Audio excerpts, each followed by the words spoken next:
స్వచ్ఛంగా పరిశుభ్రంగా వ్యాధులు లేని రాష్ట్రంగా ఉండాలని వారి యొక్క తలంపుతో ప్రారంభమైన ఈ కార్యక్రమం ప్రతి శనివారం 3వ శనివారం రాష్ట్రం అంతా ఒక అవగాహన, ప్రజలందరికీ కూడా ఒక అవగాహన తెచ్చే విధంగా ఈ కార్యక్రమం అధికారులు నాయకులు అందరం కలిసి చేస్తున్నాం. తప్పకుండా మనం చూస్తే గత సంవత్సరం కాలం నుంచి దీనివల్ల చాలా రిజల్ట్స్ కూడా బ్రహ్మాండంగా వచ్చినాయి. గతంలో చూస్తే విజయవాడ అంటే ఇందాక ఎమ్మెల్యే గారు చెప్పినట్టు 100% నిర్మూలన అయితే జరగలేదు, కానీ అబౌవ్ 70% అయితే మాత్రం చేంజ్ అనేది అయితే వచ్చింది. నిరంతరం కూడా అధికారులు కూడా ఎక్కడికెక్కడ అప్రమత్తమై మనం చూస్తే వరదల సమయంలో గాడి నుంచి ఎక్కడ ఇబ్బంది ఉన్నా కూడా పరిశుభ్రత కార్యక్రమాల కింద అధిక ప్రాధాన్యత ఇస్తున్నాం. ముఖ్యమంత్రి వారిలో అయితే వరద సమయంలో మనం చూస్తే ఎక్కడైతే బురద ఉందో ఆ ప్రాంతాలన్నింటినీ సరికొత్త విధానం, ఎప్పుడూ దేశంలో లేని విధంగా ఫైర్ ఇంజిన్లతో రోడ్లు ఇళ్ళు క్లీన్ చేయించిన విధానం చూస్తే ఒక ఆశ్చర్యం కలిగించింది. అది నిజంగా చూస్తే నేషనల్ లెవెల్లో పెద్ద చర్చావ్యాధి కూడా అయింది. కాబట్టి తప్పకుండా వాళ్ళు వచ్చే కొత్త వ్యాధులు వస్తున్నాయి, కొత్త దోమలు వస్తున్నాయి. వీటిని ముందే మనం తగ్గించుకుంటూ మన ఆపలేం, కానీ ఏ విధంగా తగ్గించుకుంటాం అనేది ఈ స్వచ్ఛాంధ్ర స్వర్ణాంధ్ర కార్యక్రమం. తప్పకుండా ఈ కార్యక్రమం భారీగా జరుగుతుంది. రాష్ట్రమంతా చాలామంది ప్రజలు కూడా అవగాహనతో ముందుకు వస్తున్నారు. వాళ్ళు చూస్తే ప్రజల యొక్క అవగాహన మనకు కూడా అర్థమవుతుంది. అందులో విజయవాడ మున్సిపల్ కార్పొరేషన్ కూడా 7 స్టార్ రేటింగ్, దేశంలో వచ్చిన 4వ సిటీ 7 స్టార్ రేటింగ్. ఇది అందరూ కూడా అధికారులు, నాయకులు, ప్రజలు కొంత భాగస్వామ్యంతో విజయవాడ నగరానికి 7 స్టార్ రేటింగ్ వచ్చింది. తప్పకుండా ఆ రేటింగ్ తగ్గకుండా ఉండే విధంగా మనం అందరం కృషి చేద్దామని తెలియజేసుకుంటూ మరొక్కసారి గౌరవ ముఖ్యమంత్రి వర్యులు ఇటువంటి బ్రహ్మాండమైన కార్యక్రమాలు చేస్తా ఆంధ్ర ప్రజలందరినీ కూడా ఒక ఆనందంగా ఒక పండగ వాతావరణం నింపిన వారందరికీ వారికి ధన్యవాదాలు తెలుపుకుంటున్నాం. ముందుకు వెళ్తుంది అనుకుంటున్నాం. ఇలా విజయవాడ నగరానికి వస్తే మేమందరం కూడా విజయవాడ నగరం, ఇప్పుడు ఉన్న విజయవాడ నగరం, రేపు గ్రేటర్ రాబోయే విజయవాడ నగరం కాదు, ఇప్పుడున్న విజయవాడ నగరానికి తాగునీరు, ఓపెన్ డ్రైనేజీ సిస్టమ్స్లో, అంతేకాకుండా స్ట్రాంగ్ వాటర్, ఈ 3 క్లియర్ అవ్వాలని గత సంవత్సరం కాలం నుంచి కృషి చేస్తున్నాం.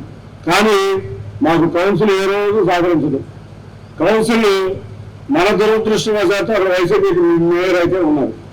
వాళ్ళు ఎంత ఖర్చు అవుతుందో ఒక డిపిఆర్ రెడీ చేయండి, ముఖ్యమంత్రి వర్యం దగ్గరికి వెళ్ళి ముఖ్యమంత్రి వర్యం నన్ను కానీ గద్దె రామ్మోహన్ కానీ బోండా ఉమా గారిని కానీ ఒకటే చెప్పారు, విజయవాడ నగరానికి మీకు ఏం అవసరమో మా దగ్గరికి తీసుకురండి అంటే ఒక డిపిఆర్ రెడీ చేయమని మేము కమిషనర్ గారిని కోరిన వెంటనే కౌన్సిల్లో పెట్టారు.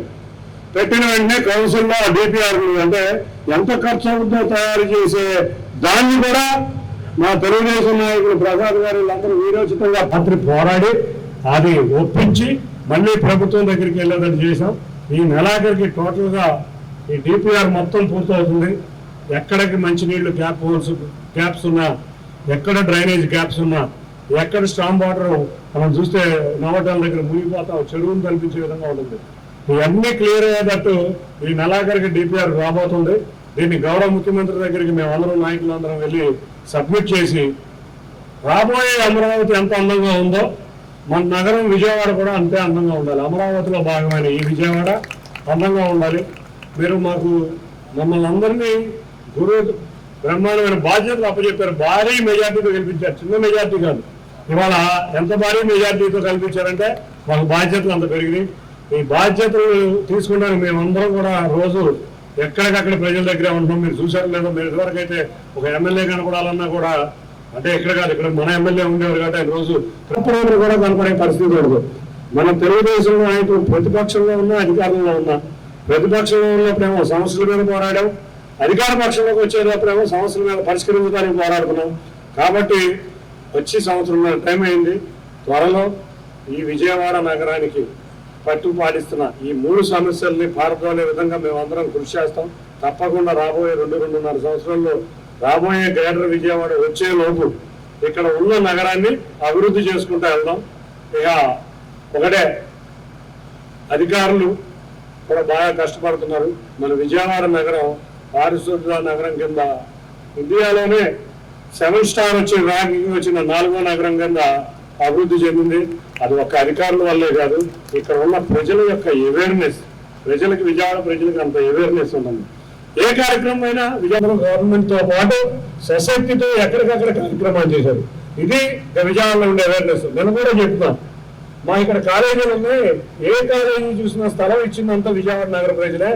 ఎవరెవరో వచ్చి ఇక్కడ కాలేజీలు పెట్టారు, కానీ ఇక్కడ చదువుకునే వ్యక్తులు స్థలం ఇచ్చి విజయవాడను విద్యావాడగా చేర్చారు. కాబట్టి ఇటువంటి అవేర్నెస్ ఉన్న విజయవాడ నగరంలో స్వచ్ఛ విజయవాడ కింద మనం చేర్చుకుందాం. తప్పకుండా అందరం కూడా కలిసికట్టుగా ఉండి విజయవాడ నగరాన్ని అభివృద్ధి చేసుకుందాం అని తెలియజేసుకుంటూ, మరొక్కసారి గద్దె రామ్మోహన్ గారు ఆయన ఇన్స్పిరేషన్తో ప్రసాద్ గారు కానీ ఇక్కడ ఉన్న కార్పొరేటర్లు అందరూ కానీ బ్రహ్మాండంగా తిరుగుతారు.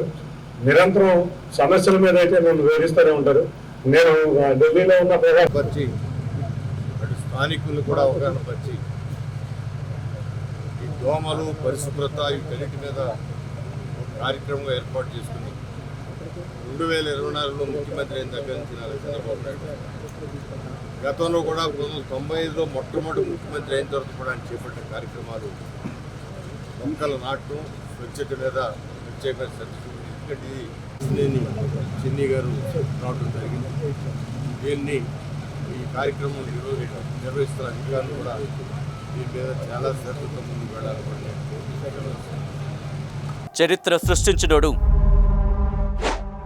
ఇప్పుడు ఆ చరిత్రని తిరగరాయబోతున్నాడు. అబద్ధాల గోడల్ని బద్దలు కొట్టి నిజాలను రాగా మీ ముందుంచబోతున్నాడు. నిజమైన వార్తల కోసం వెంటనే డౌన్లోడ్ చేసుకోండి రా యాప్ని.